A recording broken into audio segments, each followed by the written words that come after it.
And welcome, ladies and gentlemen, to this Friday edition of the Paranormal Portal. I'm your host, Brent Thomas, and we are live and unscripted here in the Paranormal Portal studios, coming to you live and unrehearsed as well. So I'm just winging it, but special thank you to the Freaky Friday crew. Absolutely thrilled to be following you guys. It's always a great time listening to you guys as I'm getting into my saddle here and about to take over the steering wheel of the Starship TFR as we journey through the realms of the unknown, but especially here on the Paranormal Portal. Hope you guys are having a great weekend. It's just started now. You've made it, and I think it's all on autopilot from here, right? But I hope you guys are enjoying 2019 as well. It seems like it's a weird year already. I don't know. It's one of those things that a lot of things seem to be going on, and a lot of people are remarking about the energy in the air. And even, I was just going on Twitter and I was looking on Twitter, and I don't know if you ever watched that show. It's called The Dead Files with Amy Ellen. But even she said this today. She said, "Holy smokes, energy is off the charts today. Stress. Hair appointment and homework today. Also started working on the pile of laundry from hell."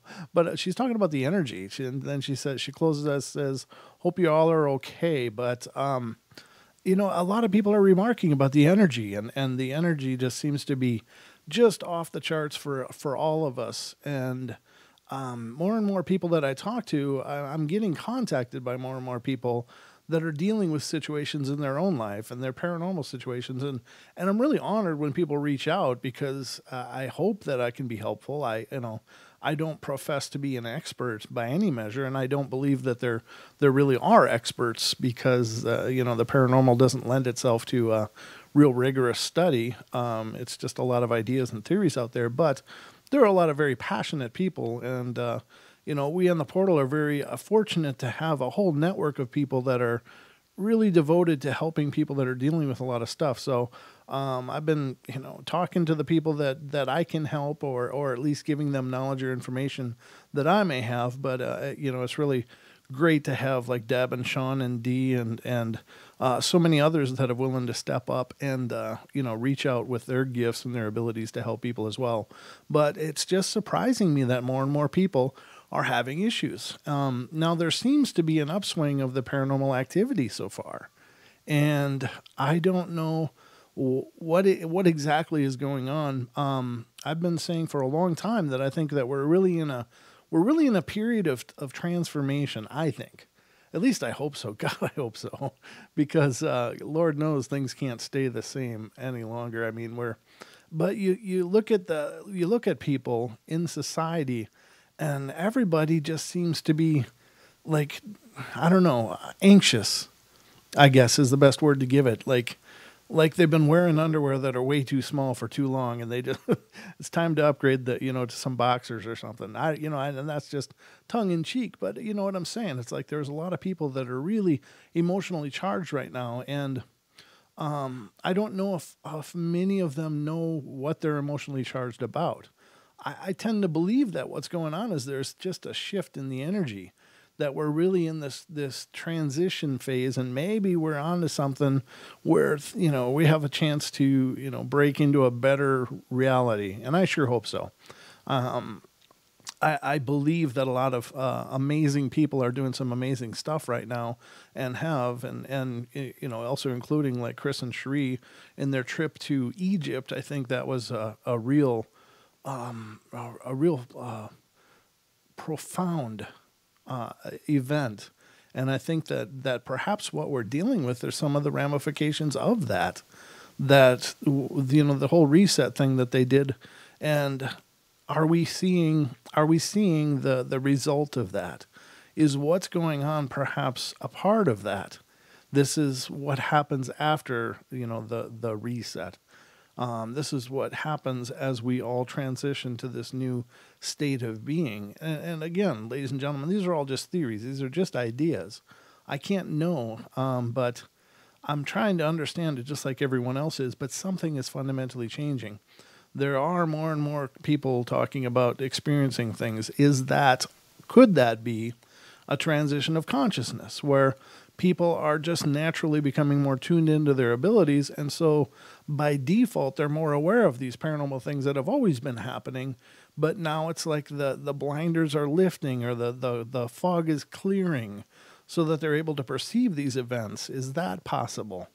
Whatever it is, something's going on. I had a couple of really cool experiences today, and one of which is well, it started out, I just had the feeling that I should call my mom. So I called my mom, and I didn't get an answer. And I called her twice.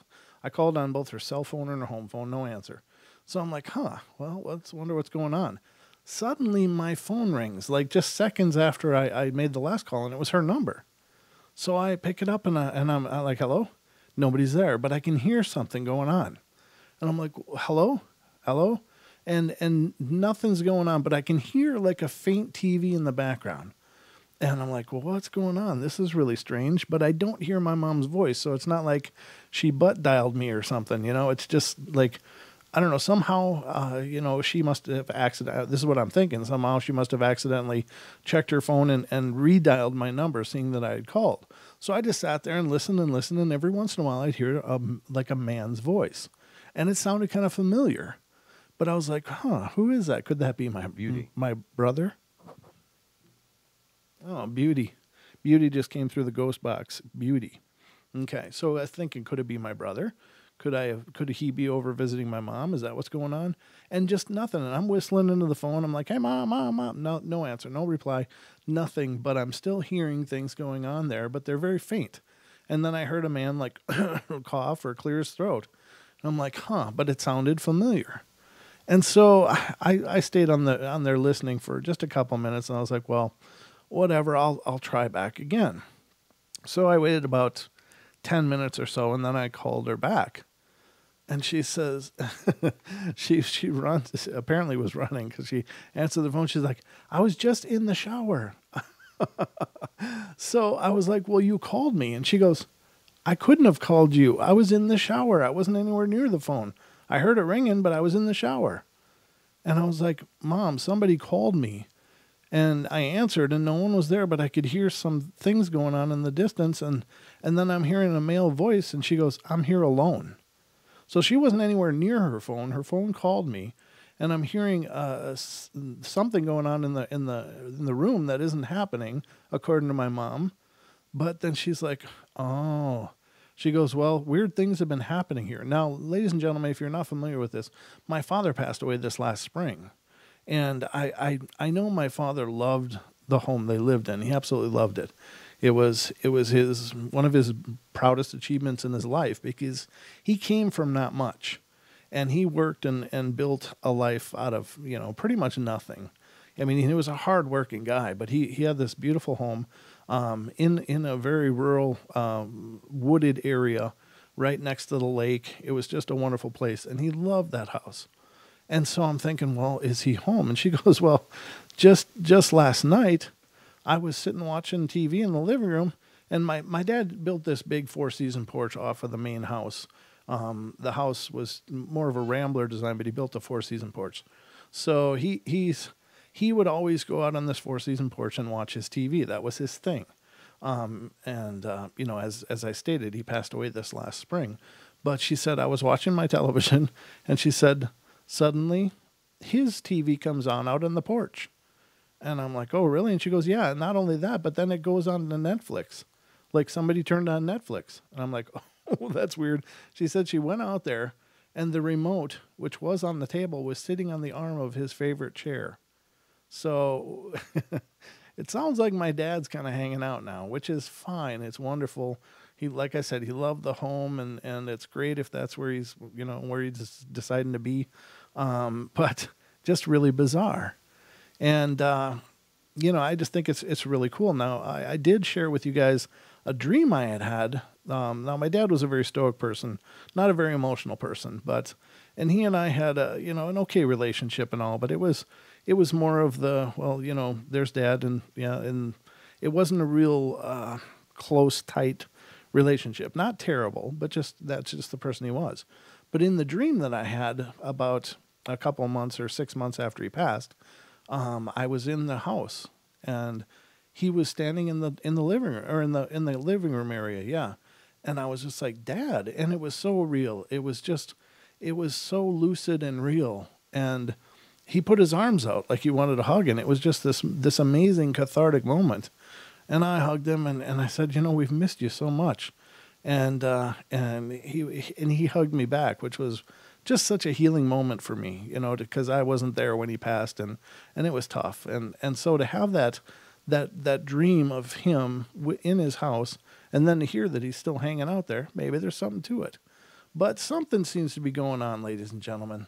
And I think that there is a lot of things changing right now, and I think that people are experiencing more than ever before. But again, is it things changing, or are we changing in our vibration, in our awareness, or whatever? So just really cool events, but it was really neat. So I may have heard my dad on my mom's phone coughing because he died of hardening of the lungs. So is that possible? I don't know.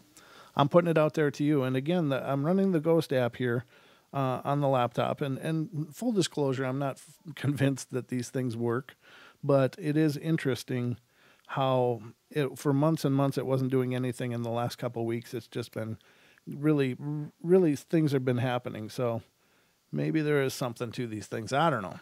But tonight's show, we're going to go into just a whole plethora of events and phenomena, and see what you guys think. But I got to keep an eye. I don't know how long I've been gum running here, but it did just say, the Ghost app just said beauty, and it was as I was telling this story. So I don't know. Is that a relation to what I was saying? I don't know. Very interesting, though. Is it just coincidence? Ooh. Cue the X-Files music. That's all I'm saying. So I do want to read you guys a listener email that we received as well. And this comes from a listener on our YouTube, Teresa De La Vega. And she's from Hawaii. And she sent in this story. And she says, my brothers and nephews moved to the Big Island of Hawaii when I lived there. I picked them up at the airport and had to go back to sorry, I got to move in. No glasses. I had to go back to the salon at Four Seasons for a client. My 8-year-old nephew came along, and he had never been to Hawaii. And on the way, he asked what all the graves were doing there. I told him they were the warriors that were killed in battle. And he said, what are they still doing there? And I said, the Hawaiians say that they're their ancestors. They are the ancestors, and ask for guidance from them. And he says, that's not true. They need to go home. He could see spirits and knew where everything was. Also, he said, Aunt Teresa, do you see what's going on out there? And I said, what? And he says, the angels and the devils are battling, and might not look like it for a while, but the angels are going to win. And I asked, how do you know? And he said, he was appointed third captain. And I said, you make a good captain. And he says, I know. Unfortunately, when he got a few years older, the other kids teased him, so he began blocking it. That is amazing. That is really amazing. And again, that's the whole thing with these children that are just born with these abilities. There seems to be either a parent shutting them off, or they're the people that they like and their friends and stuff may be shutting them off. And essentially, parents, I don't think, are doing it in a malicious way. They're just thinking they don't know how to process it themselves. So it's like, Dad, there's a monster in my closet. No, there isn't. It's just in your head. Get to bed. Like they think their kids are just trying to stay up later or something. And it's like, no, your children are dealing with something that is scaring them. Again, I'll share this story, but it's something I've shared before, and I don't want to be redundant on the show, but I think it's important. I even caught myself doing it with my 3-year-old, but he was about 1.5 at the time. And he came out of a room that was dark, and he was never afraid of the dark, but he came running out of a room just next to the living room. And he had just these wide eyes, and he said, "Dad, monster, monster." Now, immediately, I was going to say, and it's just a parent trying to reassure a child, no, there's no monster. But instantly I thought about what I've discovered in looking into this phenomenon with children is that if I say there's no monster, that it's nothing, I'm basically saying, don't pay attention to this. You're wrong. Whatever you're experiencing is not valid. And I don't want to shut them off. So I started to say, no, there's no monster. But I'm like, well, would you like it if I went in there with you and we'll see? And he said, yeah. And so I went in there with him and we talked to the monster and said, don't come out and don't scare and et cetera, et cetera. But, and I think that parents do that as a knee-jerk reaction. It's like, oh, God, my kid doesn't want to go to bed. Well, no, your kid might actually be terrified and need that reassurance from the person they trust and love the most, which is the parents. So I think it's our responsibility to nurture that, So just my 2 cents on that. But thank you, Teresa, for sending in that story. That was awesome. That's really cool. If we could only see through their eyes and understand what he's seeing, and I'm so sorry that he's blocked it, though. That's really sad. I hope he can find it again. I hope he can find people to support that, and maybe you can help support that with him and help him to trust that vision again, because that's a gift. That's a gift, and it may help a lot of people. So anyway, but cool things are going on, and I really think it's a pretty powerful time. So I do really believe that there's more and more and more of this stuff going on, though, ladies and gentlemen. I think that something is definitely changing. I find it interesting now that I guess it's CERN shut down for 2 years. Why? What did they open? What did they do? So are they shut down because they got to suck the demons off the machinery, or what? What's going on in there? Oh man, there's all kinds of craziness in this world. All right, here's a story I want to read with you. This happened when I was about 12 years old, and I was at home on both occasions, and there was a lot of light. One day I was in the kitchen. My sister was really little, like maybe 5 or 6 years old, and my brother was around 10 years old, and I was naturally taller than my brother, and my sister was shorter than my brother, and it was a bit late, so we were sent by our parents to brush our teeth. We only have one bathroom, so we would usually all go into the bathroom together and brush our teeth together. There's a really long hallway from my room, which I shared with my sister and brother, to my parents' room. In that space between my room and my parents' room, there's the kitchen, bathroom, 2 closets, and the entry door to our house. So the first time I made my way to my parents' room to say goodnight to them, and I thought I heard my brother and my sister leave, so I was like, oh, okay. I started walking towards the bathroom, and in the wall between our pantry, closet, and kitchen, I stopped for no apparent reason. I looked up, and I saw the light of the bathroom on and 2 shadows. One looked like my little sister, and the other looked like my brother, and they were holding hands. And I thought, oh, that's so cute. I turned to the kitchen, and my brother and sister were still in the kitchen. I obviously didn't say anything to them because I didn't want to freak them out, but I went to the bathroom and nothing was in there. I thought that it wasn't like a bad omen or anything because it was just little kids. That's how it always starts. It's always little kids at first. And then the screaming starts. Another time, more recently, I saw another shadow, and it was last year. I was in the kitchen, and I was helping my mom cook. My mom told me, go get a can of tomatoes from the closet. And I told her, okay. And I went to the pantry and felt a bit colder. I also noticed that I kind of hesitated to go in the pantry. I said to myself, come on, what the hell would you be scared of? There's nothing there. So I go inside, and I turn to my left to get the canned tomatoes. Then I saw a shadow the size of my sister run towards my parents' room. At first, I was freaked out a little bit. I sprinted back to the kitchen and I asked my mom if my sister had run towards her room, and she told me no. My sister was in the kitchen the whole time and hadn't run at all. I told my mom about what happened, and she just thought I was playing around. Oh, I was so mad. I knew I wasn't just seeing stuff. Well, this is my second story. I kind of know by now that the little shadows are probably kids, but I don't know the history of my house. I don't really know how to look it up, so I guess I will never know. That's pretty cool stories. Again, kids. Kids are wide open, ladies and gentlemen. They are able to perceive this stuff. And I don't think that that's universally so. I just think that there's less distraction. I think that we all have these abilities within us, but again, kids aren't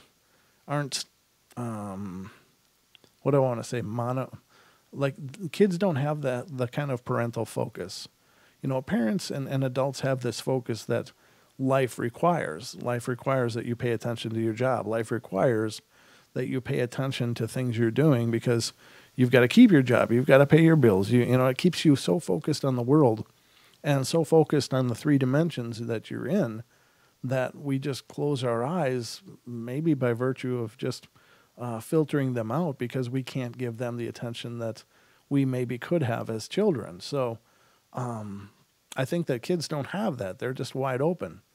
You know, I mean, look at a child and look at their ability to create. Look at their ability to dream up entire worlds of imagination. I mean, they can sit with a piece of plastic and create, you know, entire sagas, you know, and they can create epic battles just in the power of their mind.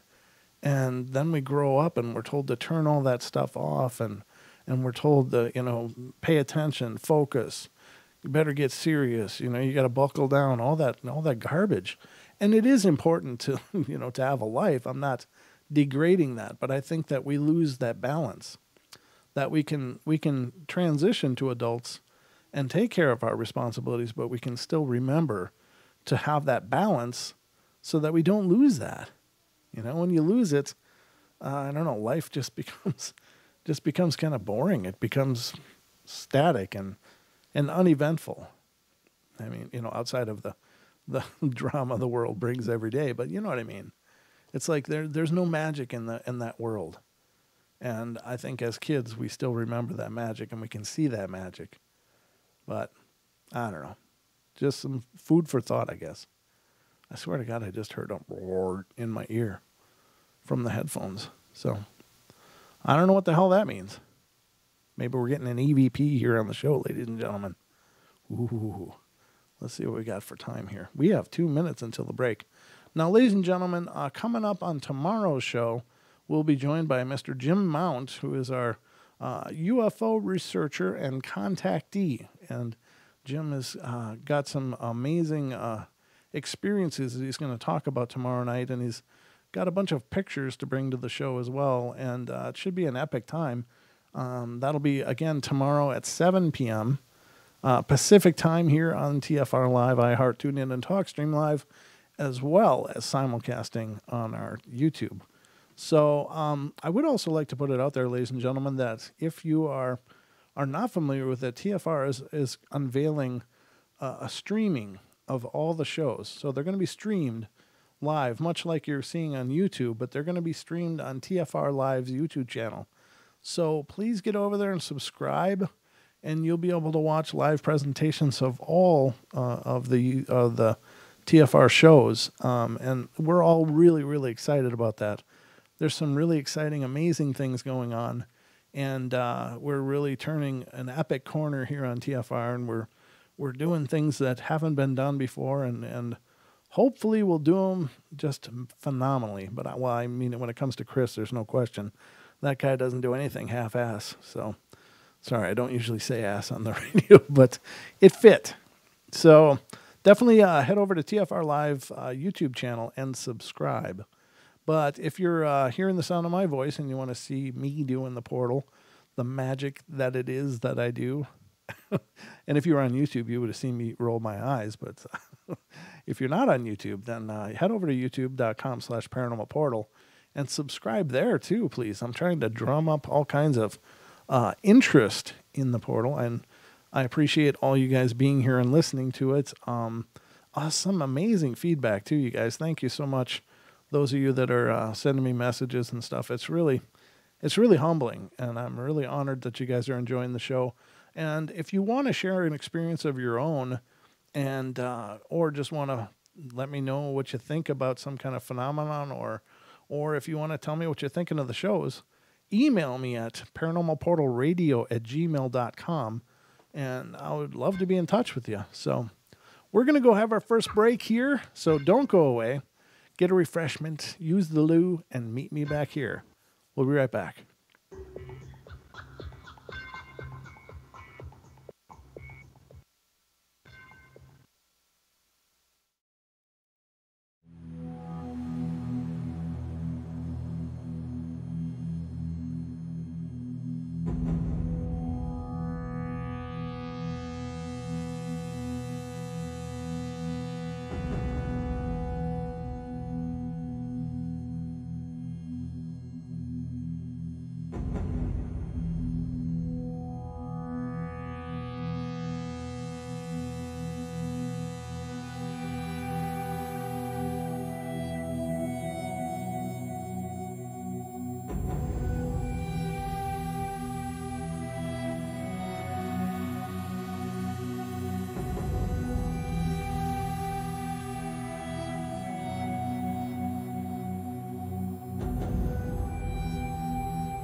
fear. Real people. Real radio.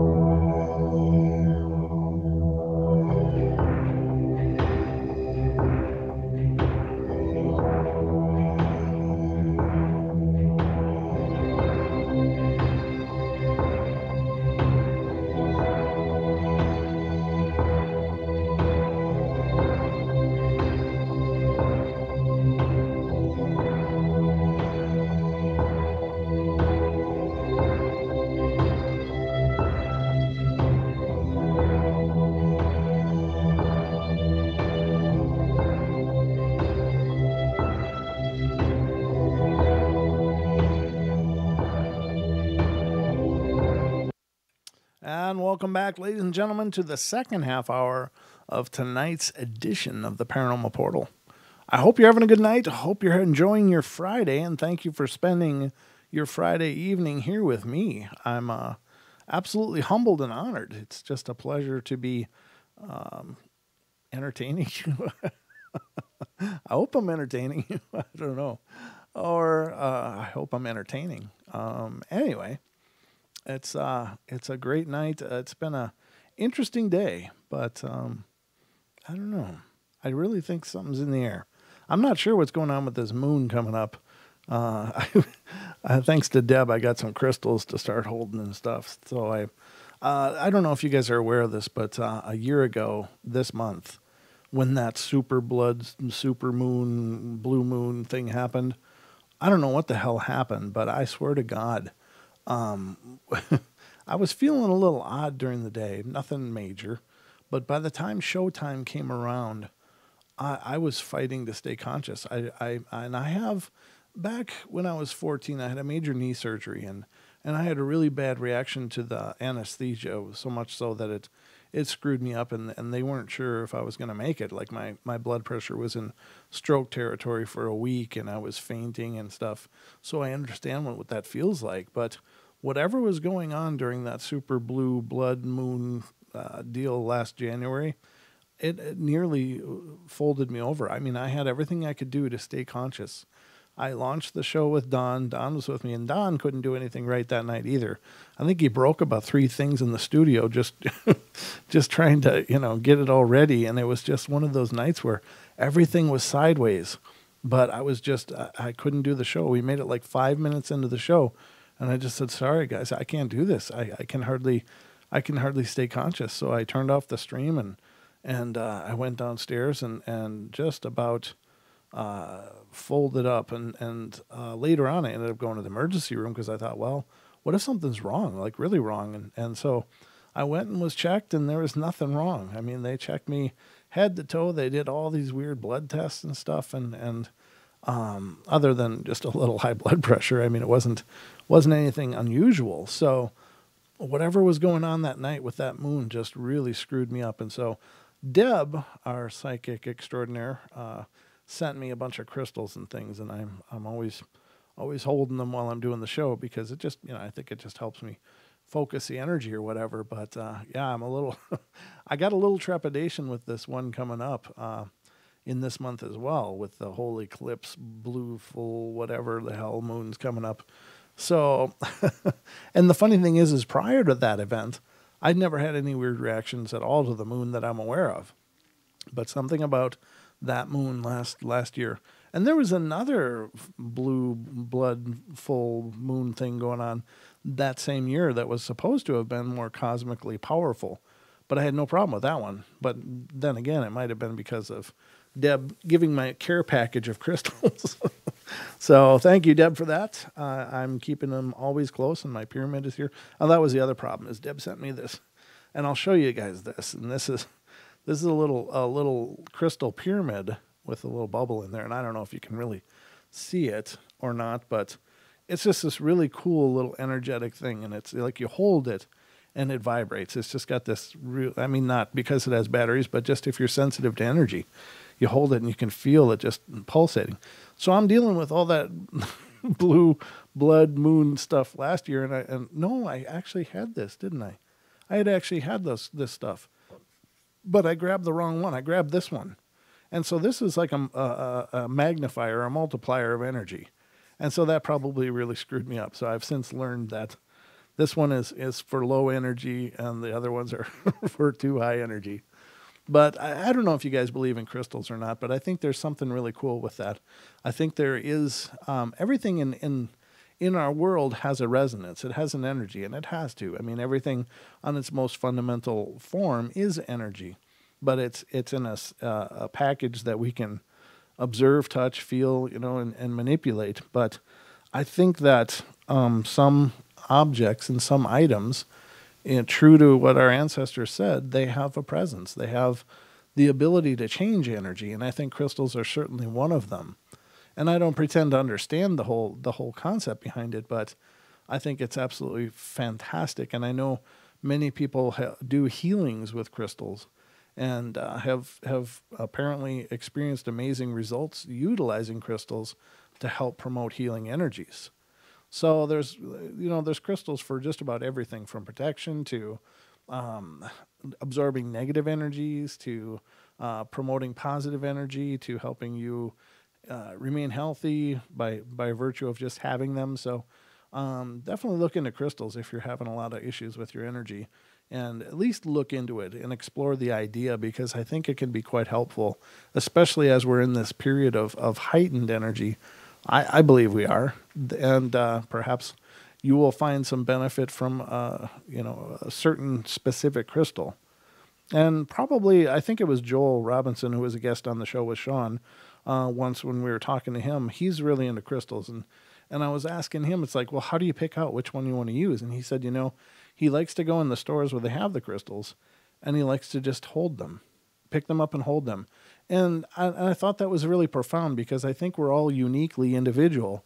And by holding them, you're going to experience, if it has any feedback for you, if it has a feeling, or if you get an energetic impression from it, is it a good energetic impression? Is it maybe too much of an energetic impression? So actually going to a store with crystals and taking some time, just quietly holding them and just experiencing if it feels right for you or not.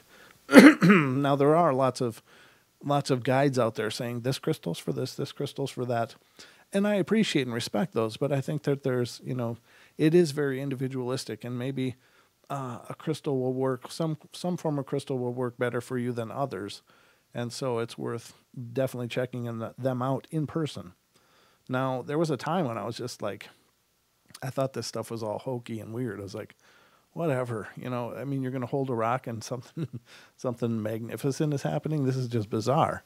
Now, I used to feel that way about a lot of things, and I'll tell you, one of my first experiences of giving this idea of energy credibility was when I was like 16 or 17 years old, and my cousin, who was more like an aunt, she was actually like another mother to me. She was quite a bit older than I was, but she has since passed on. But she was going to lots of classes and workshops and learning body energies, polarity therapy, meridians, and reflexology and kinesiology, all of that stuff to learn how the body handles energy. And she was doing these sessions on us, and it was my turn. And I was laying there on the table, and I thought I was going to get a massage, but suddenly, I'm looking, and she's just bringing her hands up and down over my body. I'm like, all right, well, this is kind of hokey. I'm just going to relax and just, let her do what it is she's doing, and I'm going to just maybe take a nap. Excuse me. I'm sorry, I'm a little froggy. But I went and I closed my eyes, and I became aware of this heat going up and down my body slowly. And I was like, well, what the hell is that? I opened my eyes, and the heat was directly correlating to where her hands were above my body by about 8 inches. So her hands were like 8 inches away from my body, and I could feel these waves of heat coming from her hands, which were so far above me. And I could feel it physically in my body. I'm like, oh my God, this stuff is real. And it was that at that moment that I'm like, okay, wait, maybe there is something to this. I'm going to start paying attention. So it was another 1.5 or 2 years that I went to massage therapy school and learned these very things as well. But I thought this stuff was all hokey. A massage, everyone can appreciate, right? Because that's contact and it's working the muscles and it feels good. But things like that where, hands are floating above it and, maybe a Reiki style of energy work, I thought that was just bizarre. But when I closed my eyes, I'm telling you, I could feel that heat moving up and down my body. And I was like, what the hell's that? I opened my eyes. And as the heat was coming up my body, so was her hands. And they were nowhere near close enough to be generating that heat just by, the temperature of the skin. Very surreal, very cool. She was doing, and I said, what are you doing? She goes, body scanning. I was like, okay. I didn't know what to think of it, but I just knew that there was something to it because It was real. I experienced it, and sometimes I think maybe that's my logical side, and I have a very strong logical side. I always keep an open mind when it comes to the paranormal because I think you have to, and I think as we learn more and more about things like quantum mechanics and the esoteric ideas and such, and find the correlation between the two, we realize that everything is possible. There isn't anything that's impossible, truly, because we just don't understand enough to make any real conclusions. So I always try to keep an open mind, but at the same time, I always have a logical response to things like, well, and I don't know if I would ever say that I'm a skeptic, but at least I like to try to quantify the things that we discuss on the show. And I guess feeling that energy moving up and down was definitely, it quantified it for me personally, but I can't relate that experience for anybody else. It's just, there is things we don't understand. So, but again, try crystals.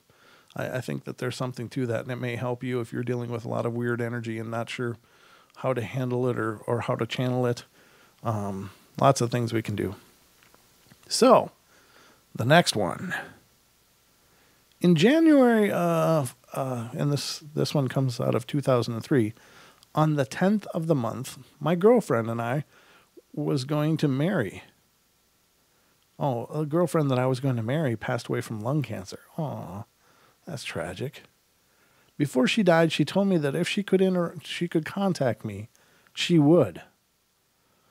A little over a month later, I came back to my apartment at about 11:30 at night, and as the latch on the door clicked, I heard her voice say, "If you go to jackpot night tonight, you'll win big." The hair on the back of my neck stood up, and I got goosebumps all over.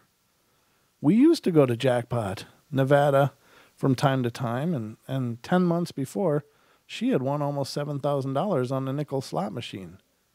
I had promised her that I would buy her a headstone, as her family couldn't afford to get one. Well, to make this a little shorter, I got in my car and drove the 90 miles to Jackpot, and got down there at 1 a.m. At 4:30 a.m., I hit a jackpot for $3,743, and over the next hour, I hit 2 more jackpots for $1,000 each. I came home with over $5,000, and the first thing I did with the money was buy her a headstone, and I help her kids by putting an inscription on the back side of it. She may be gone from this earth, but her spirit is still with me, and I feel her presence all the time. She will always be with me, even if I should find someone else to love. That's really cool. That's the thing for me. It's like, if you're going to haunt me, give me the lottery numbers or something, Help me pay the bills here. Come on. If you're going to haunt the place, at least, bring a windfall of some kind. So, and ladies and gentlemen, those kind of stories to me really demonstrate that time is not concrete. Time is really not linear. And if it were, things like this couldn't happen, because if something is not at all manifest on any level, then nobody can know what's coming up. But we get things like precognition, and we get things like psychics that can see patterns of energy and how they're going to unfold. And we get things like these spiritual encounters that definitely seem to share future events, like upcoming deaths. People are experiencing dreams where they're being told by a loved one that someone else in the family is going to die. And so these are and oftentimes it happens really suddenly. Like, it's not like somebody was just, in hospice care and they happen to pass away. It's like, somebody got into a tragic car accident the next day and boom, died. So that's precognition, and that's showing you that on some level, our future is currently in existence, at least in an energetic form. And whether or not that's a result of energetic patterns creating potentials, which may be the case. I don't believe that anything's ever cut in stone. There's always ways to change energy and to adjust things. But, if this is the case, and that's what I think Tesla was getting at when, talking about non-physical energy and such. When we can understand that people are experiencing precognition, they are experiencing knowing of events that haven't happened yet, that would state and that would show proof in my mind that the future is already in existence. And maybe many futures are already in existence, but we choose through our choices which one will manifest. And perhaps these spirits in these cases can see the path we're on and tell us what's coming up. I just think that is amazing. And there's got to be so much we can learn from that example. And there's got to be clues in that. There's got to be breadcrumbs in that to understanding the entire dynamic nature of our reality. There really does. In my opinion, there does. So, anyway, I'm just looking through. Wow, there's quite a few of you. Great to see you guys all here tonight. I hope you're being entertained. And lots of people in the TFR chat as well. And ladies and gentlemen, if you're on iHeart, TuneIn, and TalkStream Live, and you're hearing the sound of my voice, and you want to meet a bunch of great people, head over to tfrlive.com/chat or youtube.com/paranormal portal. 2 chat rooms going on with just amazing people, great personalities, lots of fun, and just some of the nicest people you'll ever meet.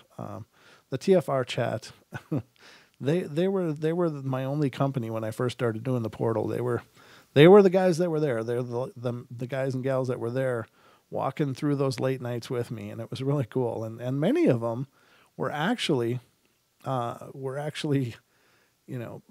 of my first guests on the show. A few of them came on the show with me and did shows with me. So it was a lot of fun. So, thank you, Dawn. Sounds reasonable to me. We experience it. Yeah. Well, thank you very much. I appreciate that. Sophia says 11 users are connected on TFR, which isn't an extraordinary number, but it's a good number because it's not the quantity, it's the quality of people in there. That's where it all matters. So head over to tfrlive.com/chat and you can create your own username and password and get in on the fun and hijinks going on in there, or head over to Paranormal Portal YouTube channel, and there's a bunch of people in there as well. Amazing people. I'm just absolutely honored to have so many amazing people interested in what I'm doing. This is just humbling as hell, and that's just really cool. So let's get to another story here, shall we? Yeah, let's get to another story. Quit chatting. All right. This one I just read. All right. Now this one sounded kind of cool because there's a reference in the title about a real popular 90s movie. Maybe it was 80s. I don't know. I guess it was 80s, but you'll know what I'm talking about. And this one comes out of Minnesota in 2007 and says, for those of you who have seen the movie Highlander and the way in which the immortal characters in that movie can sense one another's presence before they can actually see each other, this is the best way I can think of to describe what would happen to me between the ages of 20 and 25. I'd be walking down the street, at a concert, in a shop, at a ball game, just about anywhere. And all of a sudden, I would be like a homing beacon went off in my head. I would be in mid-sentence having a conversation with someone, and all of a sudden, my hearing would change. And it would be all tingly all over, and I would immediately turn in a particular direction to face someone staring directly back at me.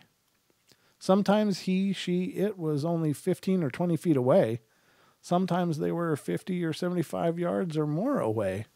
However, it was almost as though I could both see and sense an evil presence in human form. It was really unsettling rather, each time it would happen, as you could see the evil inside of them, along with the darkness or hatred in their eyes, which is why was I chosen to have these experiences? I have no idea, but it is not an experience I care to repeat anytime soon. The last time it happened to me was 11 years ago, which is just fine by me. Well, that is weird, but I mean, isn't it good to know that they're there? Because I'm sure evil didn't just quit coming around you. It's just that you quit being able to see them. So I think, it's kind of that old saying, which is better, the devil you know or the devil you don't know. So I think it's good to know, personally. And as creepy as that experience may be, I think it's great to know, be able to see where that problem is and to avoid it. Nobody likes to run blindly into problems, so that would be a great gift. So unfortunately, this person didn't seem to appreciate that gift, but I think it'd be amazing. There can be only one. Just saying. Now this is interesting. I think I want to read this one. It wasn't one that I pulled up, but I just saw the title come out, and it looks pretty interesting. So, this one comes out of Minnesota in 2007. When I was in college in the early 80s, or no, early 90s rather, I had an experience when I was driving home at around 1 or 2 a.m. on Interstate 694, I know that road, in the eastern suburbs of St. Paul, Minnesota. It was late, and I was essentially alone in the middle lane of a multi-lane southbound freeway. No other cars within several hundred yards of me. Without warning or any on or off ramps, a car suddenly appeared within feet of my rear bumper with headlights shining brightly in my rearview mirror. I was immediately concerned about gang activity or other potential dangers, but I could not exit the freeway, so I just kept driving. After several moments of the car literally being 4 or 5 feet behind me, it violently swerved to the right lane, to my right, and pulled alongside of me. And I can't remember the exact type of car, but I do remember vividly the dark color and beat-up appearance, along with the words, "The Beast," written on the driver's side door. I also remember that the driver of the vehicle looked like a much bigger, more evil-looking version of Marilyn Manson. Ooh, that's creepy as hell. Now, I was frightened, but I did not know what to do. As I had no way to exit the freeway, I just kept driving. And after several seconds, the car promptly braked and got directly behind my car again. And after a few seconds of tailgating me, with no on or off ramps available, the car just disappeared.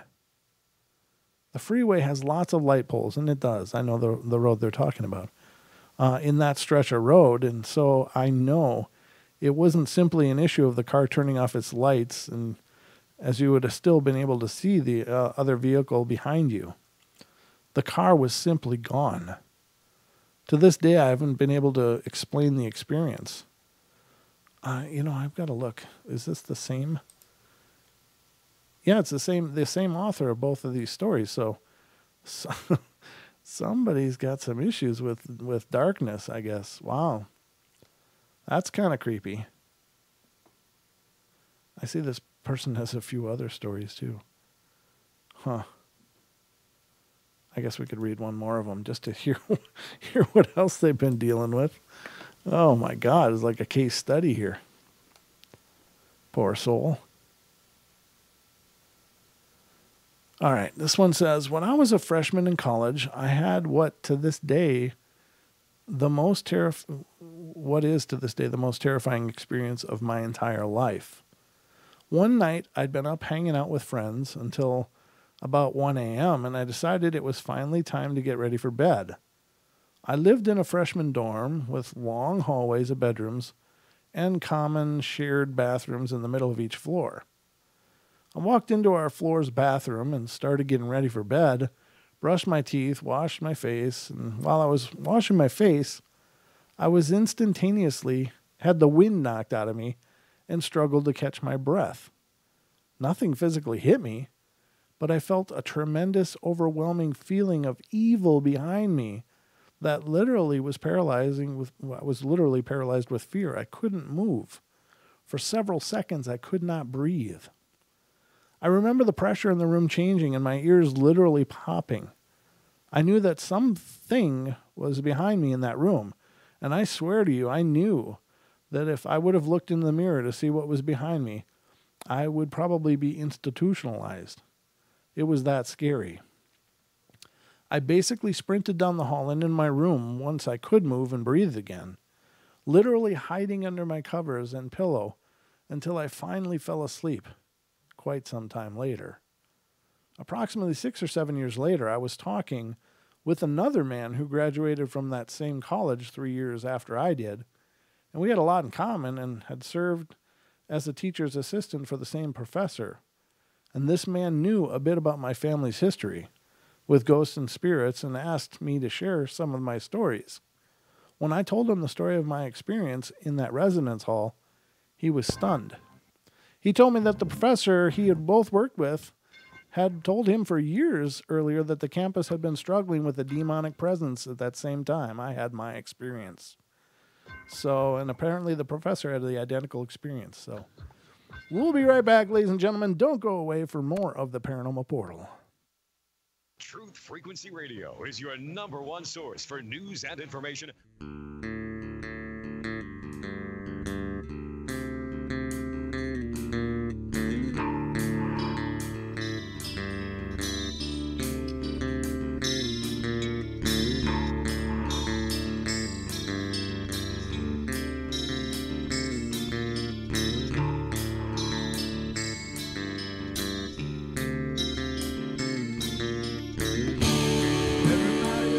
Play their games. Everybody loves to place their bets.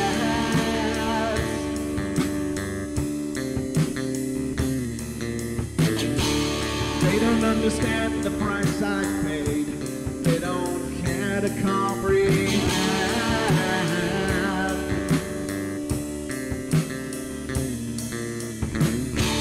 Trace their lines upon my body, dripping scars across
just make sure that you're well fed.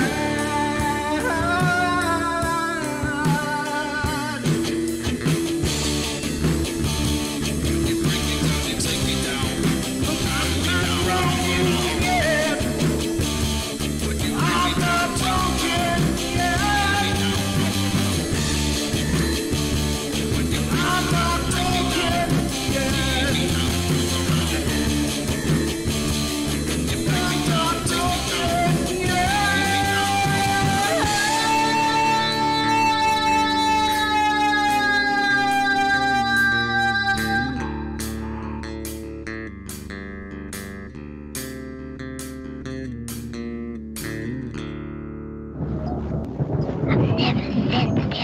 Like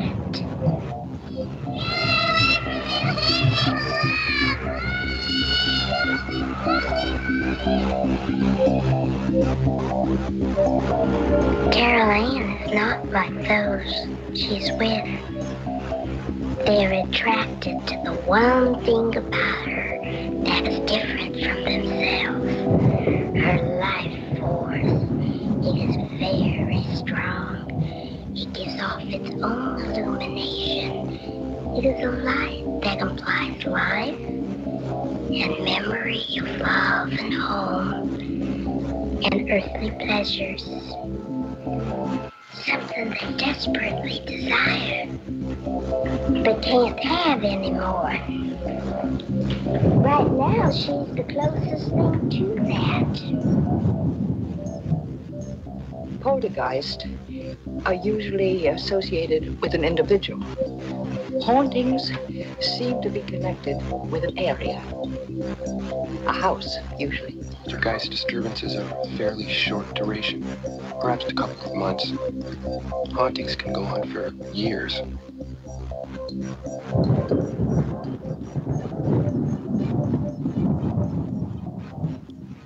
They can go on for years and years, ladies and gentlemen. Welcome back to the Paranormal Portal. We're into the second hour, and I just became aware of an email that I never read that I should have, and it has a sound file attached to it. And I guess I've always neglected to read it on the show. So I do apologize for that, but let me look for it here. I'm looking, which one? I don't like this new Gmail at all. They made it look weird, and I can't tell which one has attachments and which doesn't. Let's find out here. More stories. When was it? He said, wait a minute. No, I don't seem to have that. This says it's from 9/16.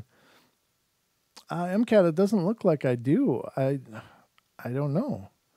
I thought I had one from you. Maybe I didn't move it over. Let me check. So it would have been around Halloween, apparently. Yikes. Maybe that's why I didn't read it, is I forgot to move it over. So just bear with me, ladies and gentlemen, as I dig through the tons of emails that comprise the portal's inbox. My God, I'm still in December. Ugh, I got to keep going. Do you remember when you sent that, MCAT, when it would have been? Because if I can sort by the date, that'll help. Wait, maybe we're getting here. Hold on. Sorry, ladies and gentlemen. I just want to make sure. I think this is it. No, that was the meetup. That's not it. I'm just looking for an email. I'm going to look for that MCAT on our next break. Sorry about that, brother, but I'll look over the next break and see if I can find it. I do apologize that I've had it for so long and haven't shared it. But it actually includes, ladies and gentlemen, a sound file. And MCAT, of course, is a listener on our YouTube. And he is also a paranormal investigator on the side as well. And has caught some really cool EVPs and such. And he sent some in. And me being your glorious host with poor organizational skills, I seem to have misplaced his email. So I'll dig that up as soon as I can, brother. Thank you. But that was a great story, that last one. I thought that was really good. If, ladies and gentlemen, you have a story you'd like to share, please email it to paranormalportalradio@gmail.com. Actually, I just recall that we got a comment on the YouTube, but I can't dig those up. Sometimes people are leaving these stories as comments on our YouTube videos, and it's wonderful, but if I don't copy it and paste them and move them into some format that I can remember, I'm going to lose them. And I really apologize if you've recorded a comment on one of our videos and I haven't read it, but if you email them to me, you have better odds. I can only say better odds because clearly I can still lose them even if you do email them, but it's less likely because I've tried to develop a system that's pretty, I think it's pretty foolproof for the most part, but even I can fool those. Okay, so that was that one. What was this one? That one's the Beast. Yep, we read that one. And the Highlander. All right, let's move to the next one. And this one is from 2007 out of California. And it says, this all started at about January of 2006. The first sign was a jar of peanut butter found on the rim of the kitchen sink on its side, and a big glob of peanut butter on the counter and a dripping pool of melted peanut butter on the floor. I thought it was the kids just being pigs, but that was the beginning of a year of dumping, spraying, spilling, splashing, cutting, bashing doors, leaving slippery traps, playing with the electricity. The first 2 months of 2007 were the worst. Whatever this was, it moved furniture, it threw everything it could at my daughter's door, including knives, cans, pots, pans, and dishes. It rode on the walls, it hid things in the vents, and we couldn't keep toilet paper, paper towels, soap, shampoo, or any kind of personal need in the house. Every time we bought toilet paper, it would dump it in the toilet. It took cell phones. The first was put in the toilet. The second, mine, was dumped in my coffee cup when I fell asleep. And it put the third in the peanut butter jar. It banged on the walls, killed kittens, made us sick with fear and frustration. It punched holes in the bedroom doors, used an 8-pound mallet, bent the doorknobs. It put fingernail polish inside the lock mechanism on the doorknobs. We would go out a door and it would lock behind us. It destroyed my dishwasher, plugged up the sink, and flooded the house. This sounds really like a poltergeist, yeah. Every day was some attack in one way or another, and we would set the air conditioner at 81 degrees, and it would set it to 79. And I would turn off the AC at night before bed. In the morning, it would be turned on and set to 79 degrees. There were so many things that it did, vile, vicious attempts to interfere with every aspect of our lives. It took every can or jar of flour, salt, coffee, tea, spices, sugar, and piled it on the floor over and over again. It took packaged cake icing and flung it around the living room, on the walls, ceilings, floors, and next would be the goodies it found in the cat boxes. Oh, God. What a bastard. Oh, my God. Anything it could find in the pantry was dumped, spread, or flung about the house. It poured oil on my computer. It would set traps, such as balancing an egg on the bathroom door that would fall when moved, or piling cinnamon and sugar on the ceiling fan. And when we walked into the room, we would start the fan and would put a lighter in the coffee pot twice, which would explode. The second time, it blew the coffee pot apart. And we never knew what we would find when we opened a door, picked up trash, or walked down the hall. In the beginning, some of the outrageous things it did made us laugh. We stopped laughing very soon. It started to attack our electronics.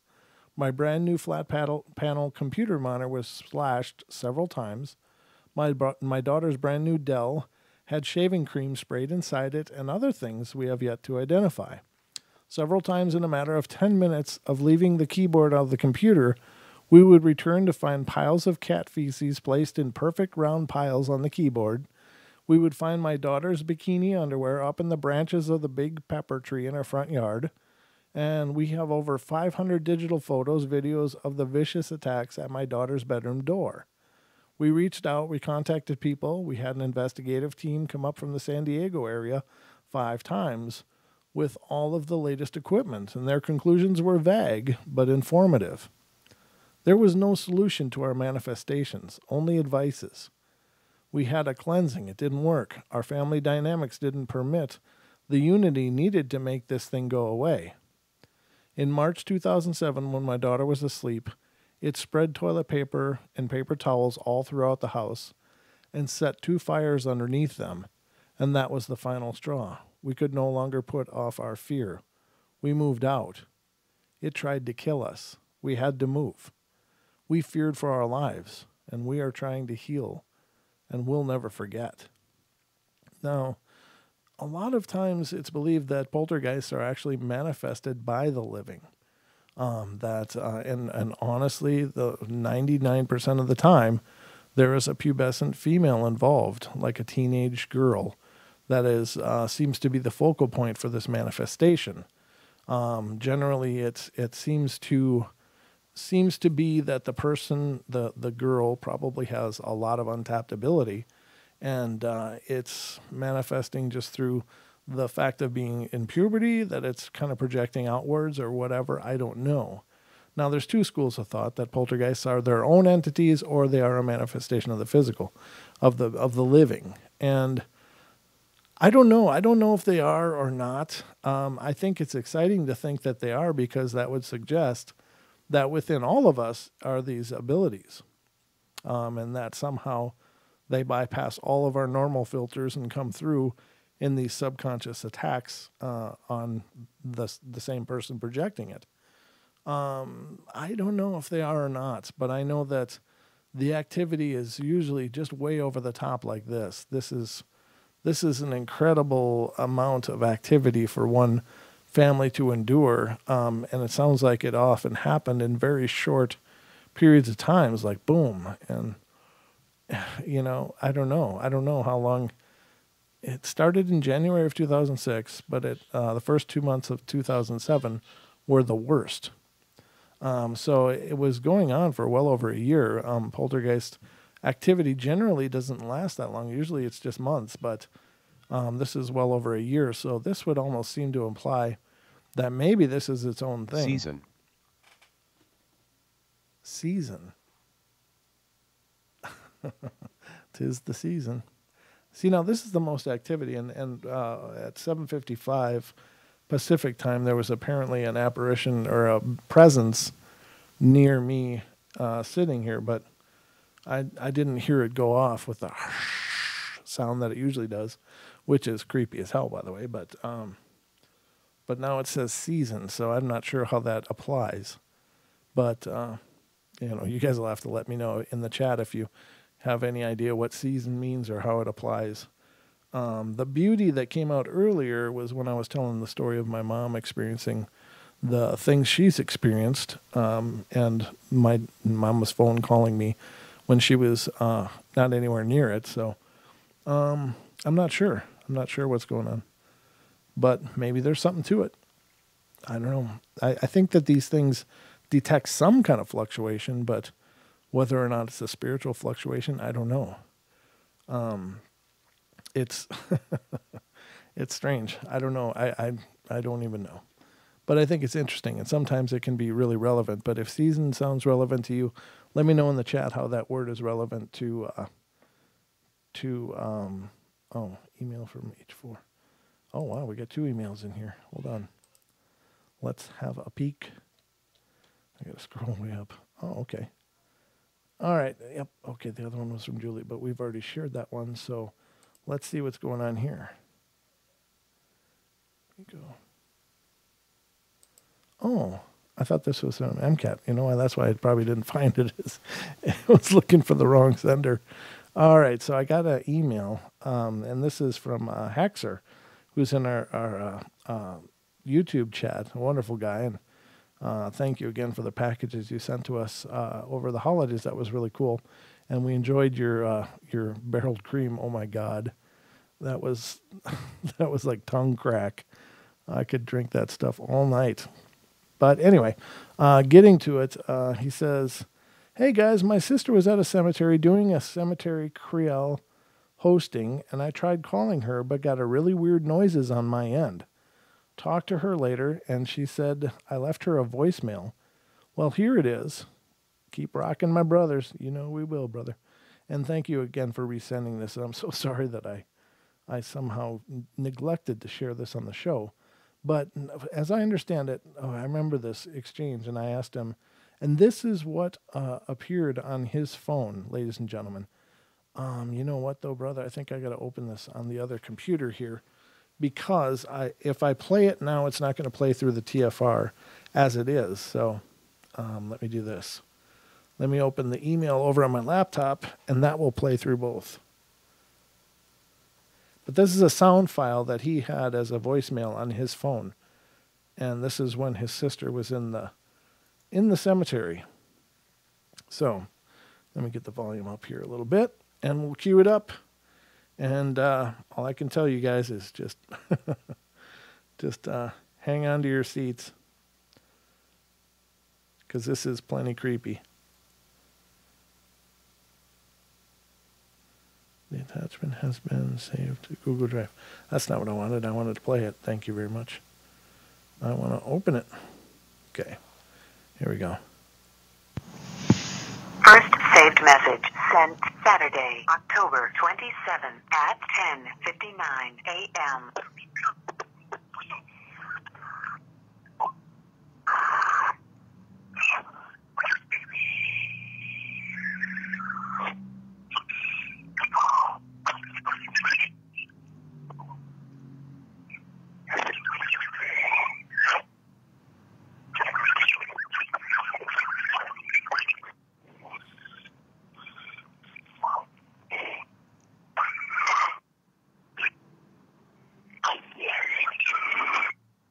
End of message. Delete. Press 7. Wow. That is all kinds of creepy. Let's play it again. I want to play that for you guys again. Now listen, as you can hear, it really sounds like there's syllables in there, like something was being said, but what it is, I don't know. But it does sound like words in a rudimentary sense, but nothing that's discernible. But it's not just the normal staticky weird stuff. It's I don't know. It definitely seems to have a message of some kind in it, but it's very weird. So let's play it again. First saved message sent Saturday, October 27 at 10:59 a.m.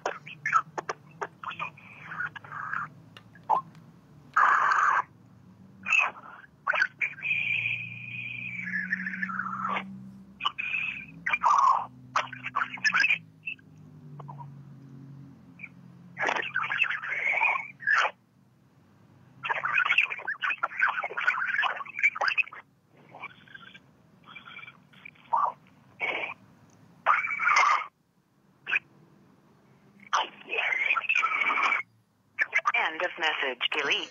Press 7. Wow is all I can say. That is just a wow. That's like creepy chills kind of wow, and I love that kind of stuff.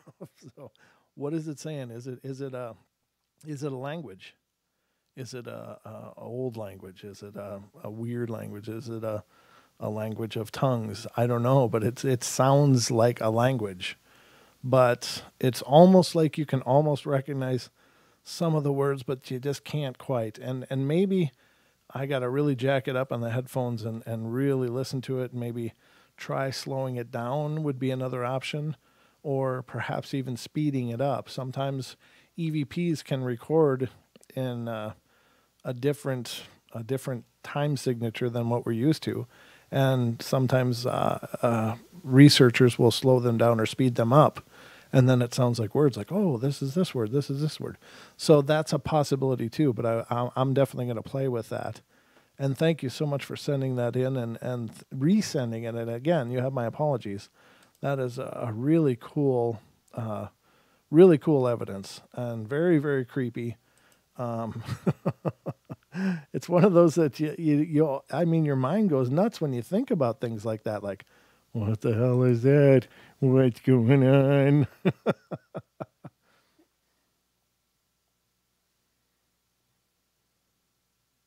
Oh, yeah. Dana says maybe it meant that the poltergeist or whatever it was stayed for its session or season and couldn't leave. Oh, okay. And that its time was over. That's possible, yeah. It could be relevant to what we were talking about with the poltergeist story. Yeah, that's a strong possibility. I don't know. I mean, it's anybody's guess. You know, the phone lines are open, but it probably helps if I'd actually check them. I haven't been checking them at all. Wow, holy Lord. Okay, we got a lot of calls. Let's get to some of these, ladies and gentlemen. Hey, I'm Kat. You're on the air. Are you there? Hey, how you doing, buddy? Hey, I'm good. Sorry about that. How long were you on hold? 30. I don't know, a little while. It's all right. 37 minutes. Sorry about that. I see it now. So what's That's going on? That's fine, dude. You got a show to run, so it's okay. Oh, it's okay. So what did you think about that EVP I just played? That's really weird. There's definitely some syntax to it. So Right. I don't know Yeah. what it's saying, but it's saying something. Yes, exactly. It would be interesting if somebody could try and take some of the distortion and some of the feedback off of that, see if it could get cleared up. But I don't know. That's really weird. That is really weird. I'm glad you agree too, because I'm hearing like syllables and consonants, like the formation of some kind of words, but just not words I recognize. Yeah. Mm-hmm. Yep. I'm hearing the same thing. Cool. I'm hearing the same thing. That's a very strange voicemail. Mm-hmm. I gotcha. So what else is on your mind tonight, brother? Well, I just want to tell you a quick story that I had when I came back out after New Year's. Okay. I started back out on the road January 2nd and hit a truck stop to get some fuel. I'm at the fuel island. I saw a person. They were wearing a dark jacket, had the hood up, or they were wearing a hoodie. They were walking. They weren't walking to a truck, but they were walking to a line of trucks. So I'm thinking, some guy going back to his truck. No big deal. Mm-hmm. He walks into the fuel island, doesn't come out the other side. Oh. And I'm like, where'd this guy go? Yeah. And I'm looking and nothing there. Just completely vanished. And it was 3-dimensional. This was, a living, breathing person that just vanished off the face of the earth. Oh, wow. And never reappeared. You never saw any other manifestation. Yeah. No, I haven't seen it again, so I don't know. That's a strange one. I'm not sure what to make of that. Wow, that's really bizarre. That is crazy. It's weird like that. Well, you have to wonder, is it a residual kind of thing then? If it's, or does it have a purpose? Is it doing a purpose? Is it intelligently moving someplace to another, or is it just an echo? Well, I don't know. Yeah. I don't know for sure. There wasn't any interaction. I just kind of saw it. Sure. Walking, and then it was just gone. But I have no idea. Wow. So you know what comes to my mind? It's just one of those things. What goes to my mind is one of those black-eyed kids. Oh my God. Well, you say he's got the hoodie pulled up and stuff, so that's real common in those black-eyed kid stories. Is it really? I couldn't see the face, so right. I don't know. That's real common in the black-eyed black-eyed I had the hoodie stories. pulled up, couldn't really see the face. That maybe. Wow, dude.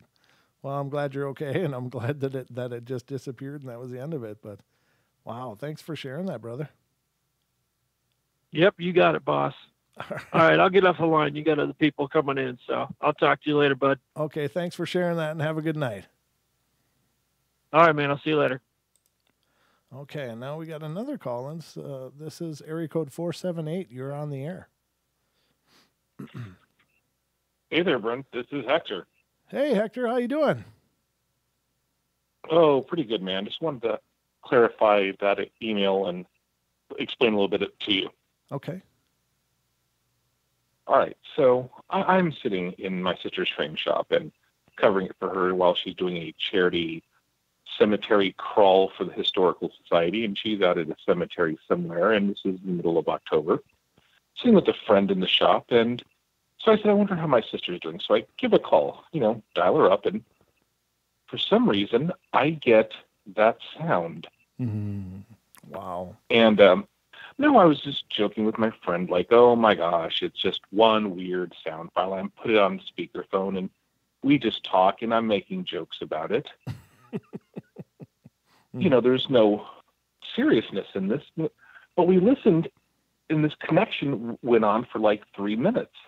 Wow. And I didn't know what to make of it. But anyway, so eventually I hung up and thought about it and thought, wait a minute, this is October. They're doing a cemetery crawl. Yeah. Oh. What was that sound? Right. So then my sister gets done with her her little thing, and comes back and says, hey, you left me a voicemail. I said, I didn't leave any voicemail for you. Uh-huh. And so she plays me the voicemail, and it's exactly what I sent to you. Oh my God. So that is so bizarre. That is so bizarre. But I'm telling you. I believe you, brother. I do, and that's what's creepy about it. Is like I'm hearing words or something that sounds like words, but I just don't understand the words. And I really wanna. I'm gonna really play with it, if you don't mind, just to hear if I can make any heads or tails out of it. But that is just that is like paranormal gold. Seriously.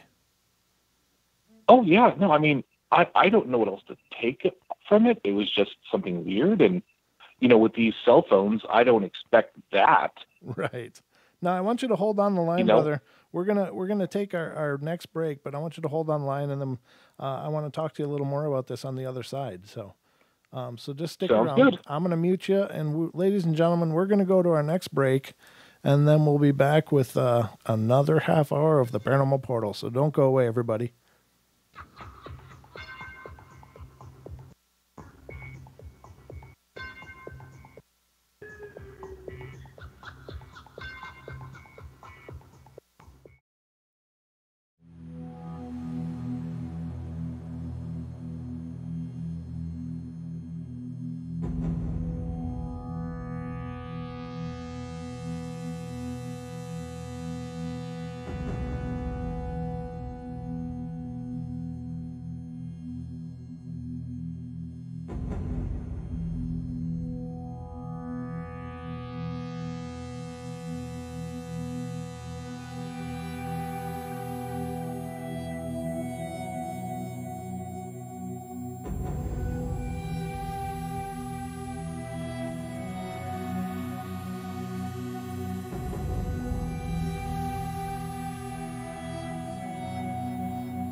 And welcome back, ladies and gentlemen, to the Paranormal Portal. I'm your host, Brent Thomas. I had to chuckle. This is kind of a side note, of course. But, I thought when I was starting to do these shows, I was like, what if somebody really doesn't like what I'm doing? Is that going to hurt my feelings? Because, I'm a sensitive guy. I have yes and no. It's one of those things. But, when somebody criticizes something I've done, it's always been kind of, it always hurt me on an emotional level. So I was thinking, God, as I'm doing the show and as it becomes, more people are running into it, what if somebody really hates what I'm doing? And sometimes I'll get these really crappy notes on YouTube, and honest to God, every time they make me just laugh. And I'm glad that that's my reaction because, I don't want to wear my heart on my sleeve or let somebody hurt my feelings. But somebody the other day was like, my God, what's that horrible music that happens on the breaks? That is just terrible. And I just started laughing, and I wrote back. I was like, I said, well, that's all stuff that I wrote and recorded, but I guess you can't please everybody, but thanks for taking the time to write a comment. And it just cracks me up. And then every once in a while, it doesn't happen often, and that's really cool that we don't get a lot of garbage messages and stuff. I mean, people that respond are usually wonderful and have great things to say or add to the discussion, but it just cracks me up. I don't know. What do you do? There's always haters. So anyway, let's get back to our call here with Mr. Haxer and see what that was. A throat gurgle. That wasn't anything. Hey, Brett. Hey, brother. Sorry about that. I just throat gurgled into the mic. Yeah, piss on the haters, man. Well, yeah, I know. There's always going to be those, but that EVP was just phenomenal. And so you were listening to it for quite a long time before it was ever a voicemail. So what is really weird is what you were hearing was exactly what was recorded on her voicemail. And that's so bizarre. Yeah, it was like, literally, I was just calling to say, hey, what's going on? How's your day? Mm-hmm. Sitting with my friend, and we had this call on speaker, and we just looked at each other like, what is this noise? Yeah. And then I kind of joked that my friend who said he was alien abducted once, we said, oh, no, it's Bob. Bob's getting on our phone lines. Oh, no. And, we're making jokes about it, but it's still playing this crazy noise. Oh. And I didn't think anything of it. It was just silliness as far as I could tell. Right. Well, but it went on for I would say a good 2-3 minutes. Wow. But it didn't say connected. It didn't say anything. It just made the noise. And then, I hung up because it was just boring at some point. We didn't know what was going on. And then a few hours later, my sister comes in from her little thing that she was doing and goes, you left me a voicemail. Mm-hmm. I said, I left no such thing. And then it was so creepy. But I know. When you were listening to it happen, was it ever uncomfortable to listen to? I mean, did you have an uncomfortable reaction to it, and that's why you started joking, just to lighten it up? Or you know what I mean? Because a lot of times when paranormal things happen, I mean, you hear things and you experience things, but oftentimes they're accompanied by just a vibe, just a feeling. And do you recall having any adverse feeling or intuition about it? No, okay. Actually, I can honestly say no. Okay. I think, honestly, if I ever had a poltergeist in my house, I probably would pay it no mind, thinking it was just something I didn't put in the right place or something. Sure. But honestly, I'm going to send you an email at some point when I want to write it all out. Back when I was a kid, you talk about sleep paralysis, and you talk about other things of that nature. Mm-hmm. When I was a young teenager, I was looking up what was called the Grail legends. Oh, okay. And I started reading some books about the Spear of Destiny and so forth, and it taught you how to astral project. Oh, wow. Okay. And I was like, hey, I'm a kid, and sure, let's astral project. This sounds great. Okay. So I did what it said, and then I literally popped out of my body. Oh, wow. And I honestly sat in the room looking at myself. And I said, this is too creepy. What if I don't find my way back? Right. Yeah. You know, and then I just got back in, and I never did it again because it scared the crap out of me. Yeah, that would be. And at some point, I would wake up and I couldn't move. Oh, sure. And literally, I was paralyzed, and I was sentient. I could see what was going on, but I could not physically move my body to get up or anything. Wow. Okay. So to me, that was creepy. That was, like I never want it to happen again, and all that, weirdness that I was going through in my esoteric weirdness days of my youth. But no, this one sound file. No, it was just a goofy sound, and it wasn't like a computer sound. It was just weird. And like I said, if a ghost walked up to me and tapped me on the shoulder, I'd probably like, what, you want a sip? Yeah. No, I just don't big deal anything. Right. So it was just, noise. And I was like, just making fun of my friend who's been abducted by an alien, and right. Wow. just, made a little light joke of it. And sure. But it got boring after a while. What scared me was when my sister said I left a voicemail. I was like, what? Yeah, that's when it must have got really creepy. Wow. Yeah, that's when I started to get creeped out, because I was like, wait a minute.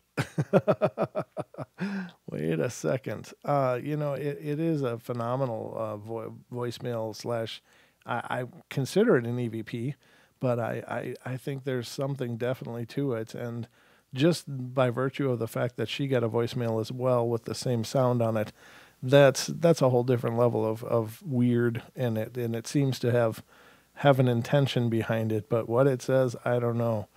But it's one of those things you almost don't want to know, because like when you do find out what it says, it might not be something you want to hear. Oh, I don't mind, even if it's creepy what we hear from it. I'm just rolling the dice, and you're going to hear me cracking jokes in the background. But truthfully, most of what I was hearing is nothing of my voice and nothing I would right. say. Right. Well, yeah. I mean, it doesn't sound anything like a normal voice. But it is weird to hear what sounds like, syllables and you can hear like a vowel and then a consonant, but it's just in a format that I don't recognize. But then again, it needs to be really picked apart in order to really get to what it might be saying. But it's totally cool, and I'm really honored that you sent it in. Thank you so much for doing that, brother. No. Yeah, turn that into sashimi. I mean, just cut it up and do whatever you got to do to it. It's yours now, man. I don't mind. Figure it out. All right, brother. I sure will. And thank you so much for calling in and being a part of the show. Sure, and thank you for doing this show, Brent. I love it, and I love my paranormal family. Take care. All right, brother. Take care. Have a great night. You too.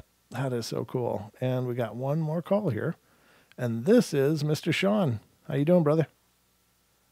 Hey, Brent. Hey. I left because somebody was sending me messages on Facebook, and I'm like, oh, I probably need to be there more than here, but then something made me turn around and come back after I looked at all these pictures. Oh, cool. They didn't respond right away. It's a bunch of paranormal pictures of something that they're dealing with, and I'm like, oh, I wish I could share it. I'll ask for permission to send them to you. Oh, cool, yeah. She still hasn't told me what they're all about. Right, so right. I called in like an hour ago, but the line was, I guess, occupied, so I wasn't able to. Somebody was asking in the chat rooms about some things, and I thought maybe this is important because you're talking about crystals, and Joel's not here, but I'm here, so I can give you some information on that, since that's probably something to do with something somebody's going to need. Right, yeah. If it comes up, there must be a reason for it. Because there's no accident. Right, exactly. Yeah, there's no accident. So it's called sympathetic resonance when the crystals call to you. Joel gets it like crazy. He just walks near a store that sells the things, and they call him from a mile off. Mm-hmm. I don't work that way, but he does. So we call it sympathetic resonance. And but it's not just ones that say that, oh, you need me, take me, buy me, right? It's also if you go in with a sense of purpose in mind and you set up the resonance that the crystals or the stones have to meet. Then you say, I need it for this purpose, and you focus on that. Part of the problem is quieting your mind enough so that only those resonances, those vibrations come through. And the stone you got, man, that's the one that you needed. Obviously, the one that you picked up is the one that you were supposed to have. That's the way that it works. There's no accidents. Okay. So good. the one that you ended up with is exactly what you're supposed to have for whatever reason you're supposed to have it. And Joel would tell you the same thing. So I have to be his stand-in tonight. Oh, I appreciate that. That's awesome. The other thing is that, yes, you can be taught how to feel these crystals. Just like when you felt the Reiki energy over your body, you can, when you quiet your mind and you just quiet everything as much as you can. I know that's hard for the average person because quieting your mind nowadays, especially with all of our worries, is so difficult. And I hear people say, well, I can't do that while I'm doing blah, blah. But sometimes being around certain crystals can help you with that as well. So that might be something to search for. And not every one in a pile is going to be the one that you need. So sometimes, and this is specifically for Black Tree in the chat room on YouTube.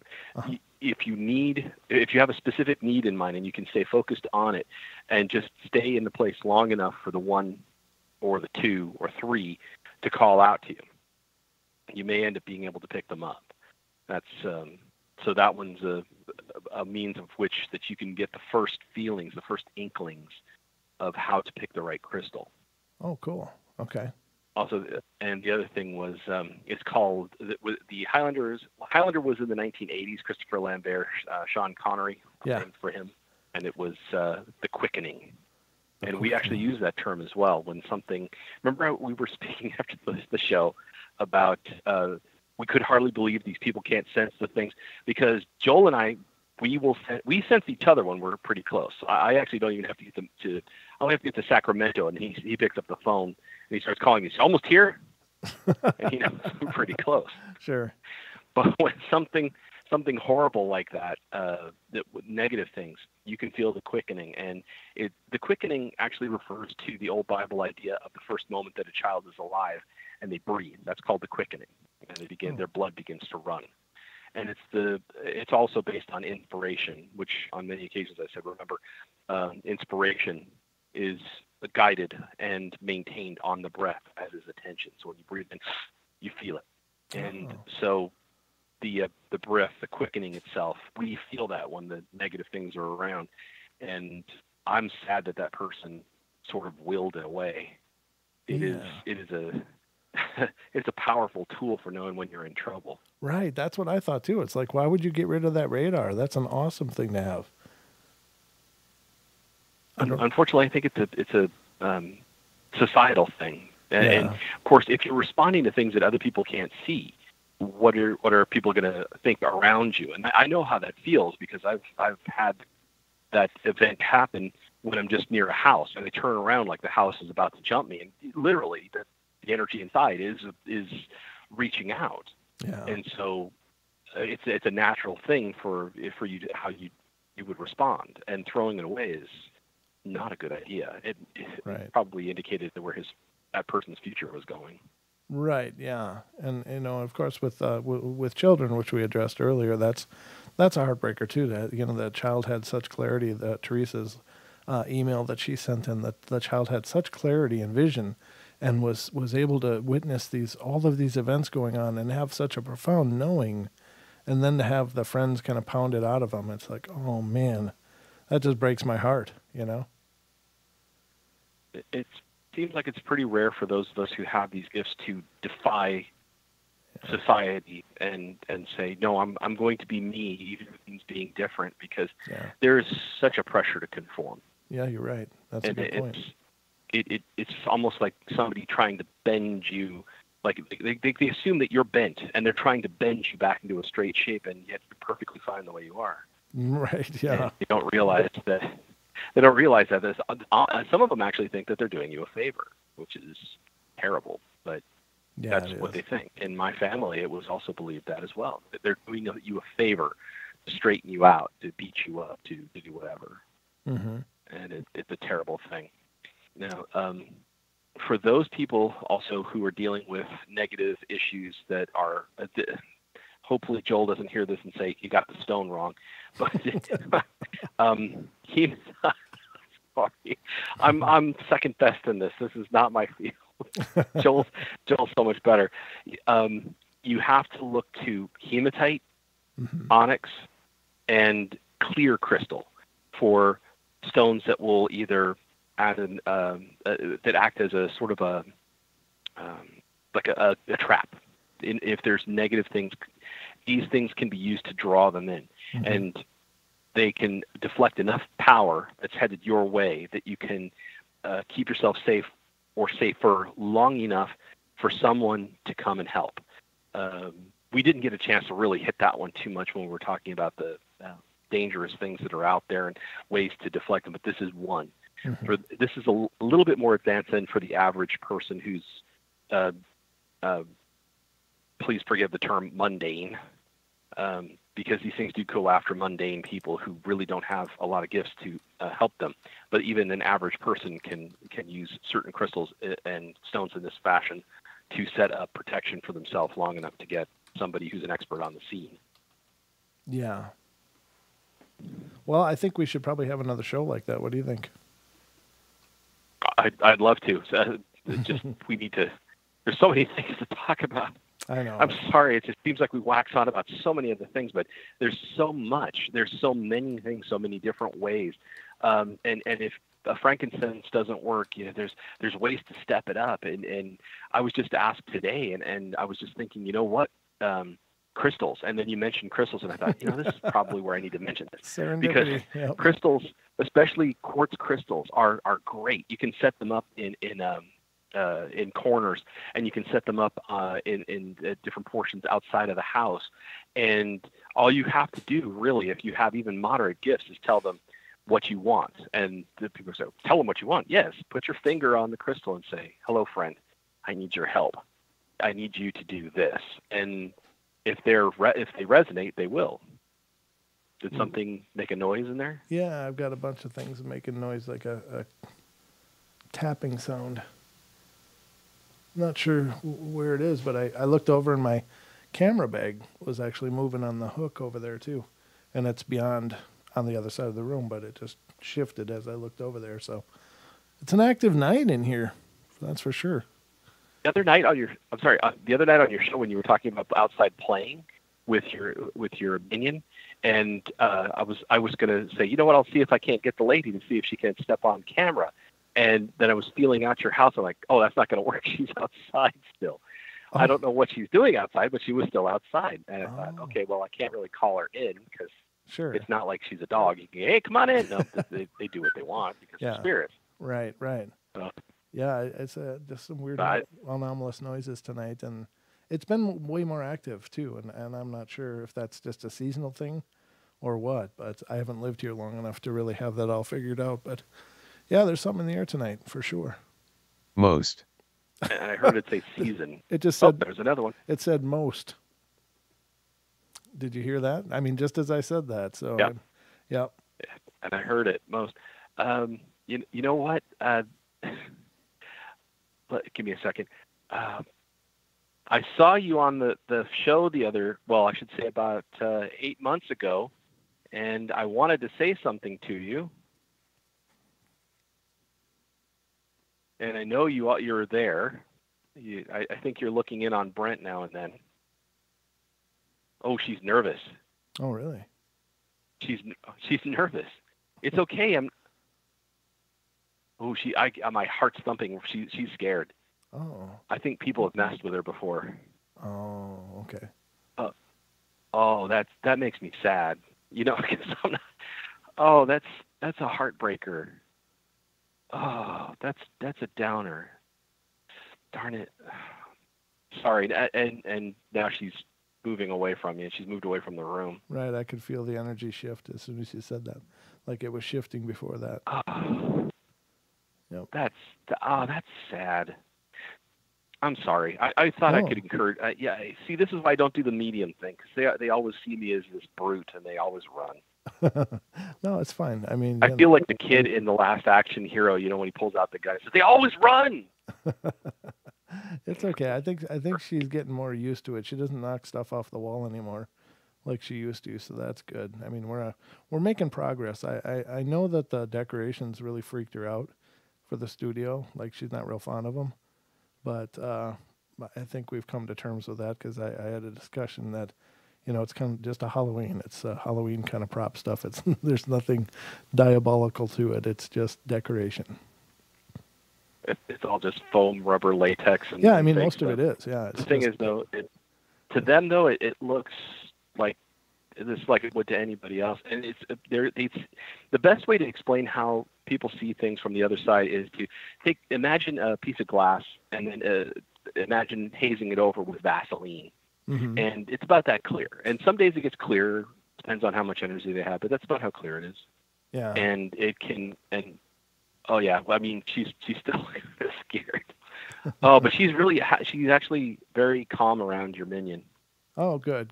Yeah, I hope she's very calm around him. Protective of him would be fun. My heart rate finally went back down to normal, so she's calm again. You actually have a lot of energy, Brent. I meant to tell you that because it's easy to focus on you and then feel the room. Oh. So that's why I was able to feel her, and that's probably why she walked behind the camera looking at you that one time.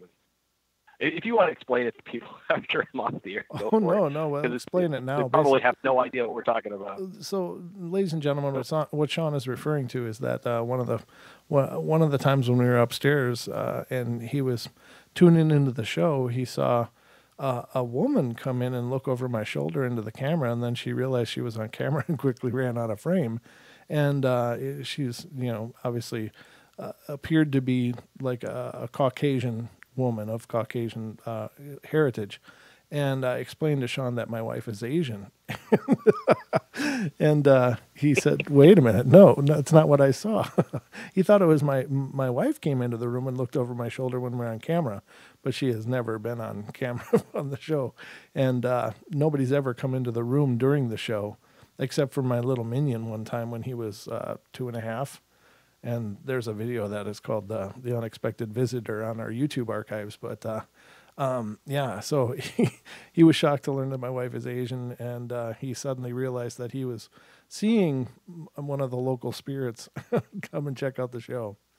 So it's difficult for me because sometimes I can't really tell the difference unless I do like Egon in Ghostbusters when he was scanning the hotel and he walks up to the guy with the PKE meter and he puts his finger against the guy and he pushes.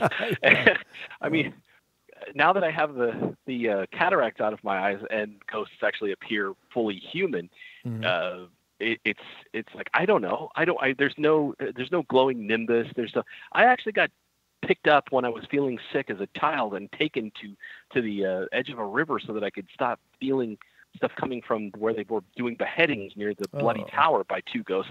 And it took me nearly 3 days to realize I don't think they were alive because they were gone so fast.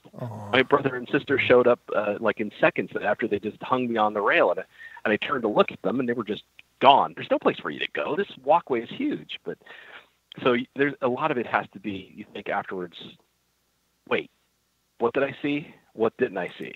Right. And if you didn't see them walking away, you have to follow the clues. And so I didn't want to say, it's like, hey, Brent, was your mom on the show? And then it turns out it was your wife, but now it turns out it was neither, because she's older. She probably looks like she's 60s, late 60s, 70s. I didn't want to go, let's just err on the other side. I just forgot to mention it at all. And then after the show, you're like, oh, there's a lady in here. So, oh, okay, now's a good time to say something because now I'm not going to have to extract my foot from my mouth. No worries. No worries at all, brother. But thank you so much for calling in and being a part of the show again. We'll be in touch. We definitely got to put another version of the show together for you and Joel. So I'll be in touch with you. Okay. All right. Thank you, everybody. Thank you. Have a good night and stay blessed. All right, brother. We'll talk to you soon. And Diane, I'm sorry, we only have a minute left before we're done with the show, but do you have anything quickly to say? Oh, wow. Well, you know me. I was hearing about the poltergeist. This is Dee, by the way. I love y'all. I was listening to the poltergeist thing you read earlier. you realize that thing I did a while back, I talked about in here. That was a poltergeist thing. It's too bad they didn't know me. I could probably have fixed their poltergeist problem. Right. That's one of the things we do. That is. Well, I anyway, love you, lady. I was going to say it's a great show. We got a lot to talk about here. I have a few things I could bring up. I won't be bringing it up in 1 minute, but okay. Yeah, we're down to like 5 seconds. Okay. Well, then all I'm going to say is I love you. I bless you all, and have a wonderful. Hold on to your surfboards. It's going to be a bumpy 2019, but it'll be interesting. Let me tell you that much. All right, everybody, Stay tuned for Nikki Colombo coming up next year on TFRI Howard. Tune in to TalkStream Live. I love you all. Be good, be kind, be nice. We'll be back tomorrow night with Jim Mount here on the Paranormal Portal. Take care, everybody. Truth Frequency Radio is your number one.